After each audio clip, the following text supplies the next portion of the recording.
semaines,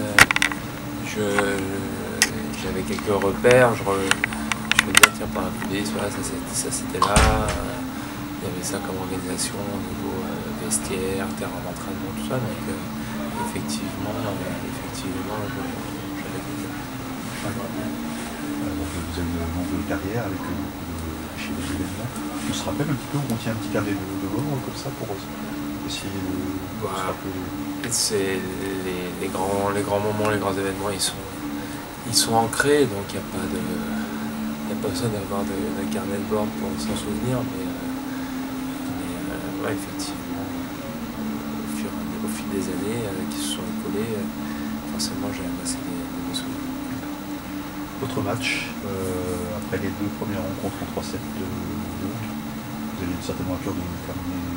Ouais, c'est sûr que c'est bien d'avoir un match en 2-7 aujourd'hui, après les deux premiers tours très difficiles que j'ai eus. Voilà, je m'en sors bien au deuxième set, en sauvant beaucoup de balles de break. Et j'ai bien serré dans les moments importants, donc ça c'était bien aujourd'hui. Et voilà, il faut arriver à garder ça pour demain et à continuer à jouer avec cet état d'esprit. En termes de fraîcheur physique, pour l'instant ça va. Okay. Vous allez affronter un Allemand, ouais. Vous le connaissez un petit peu? Ouais, on avait joué contre... en 2000, après avoir battu l'Australie ici, on avait joué à l'Allemagne à Nancy et il était dans l'équipe, il avait battu Joe Tsonga 8-6 au 5e. Voilà, c'est un joueur qui a des très bons coups du fond du court à plat, sur le coup droit au revers, une bonne première balle. Donc joueur sur ce type de surface qui est dangereux, c'est pas par hasard qu'il est en demi-finale. Donc il faudra faire un gros match, essayer de le faire bouger pour l'empêcher de mettre en place ses grosses frappes. La fin de tournoi, comment vous l'envisagez avec la concurrence?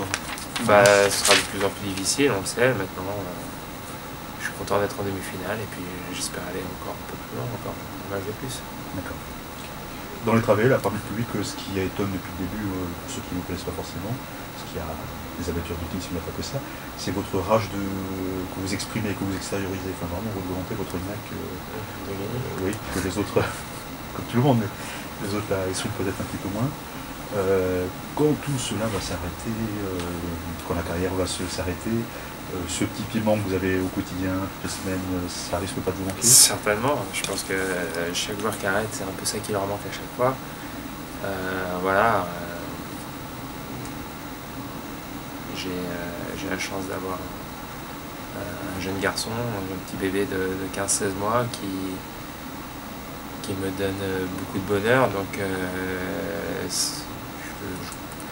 je comblerai ce manque certainement avec ma famille, et puis j'essaierai de faire des choses qui me plaisent pour avoir toujours cet enthousiasme. Mais effectivement, je prends encore du plaisir sur le court et j'ai envie de gagner. En plus, on a la chance de jouer vraiment dans une belle salle avec beaucoup de public. Donc ça, c'est vraiment très agréable et voilà, j'espère qu'ils vont me supporter jusqu'à la fin. Il y a un accompagnement particulier par exemple de la Fédé pour éviter ce qu'on appelle le blues du sportif Je sais pas trop exactement. Il n'y a pas de... Non, il y a des aides pour repasser les diplômes d'entraîneur, pour peut-être avoir une certaine orientation en fonction de ce qu'on veut faire, mais ça s'arrête là. Une petite question, vous êtes originaire de Bourg-en-Bresse, c'est une question des copains, si vous permettez. Vous êtes plutôt supporter de Saint-Étienne que... Saint-Étienne. Votre saison 2017 pour terminer? Il y aura du simple, du double avec Edouard.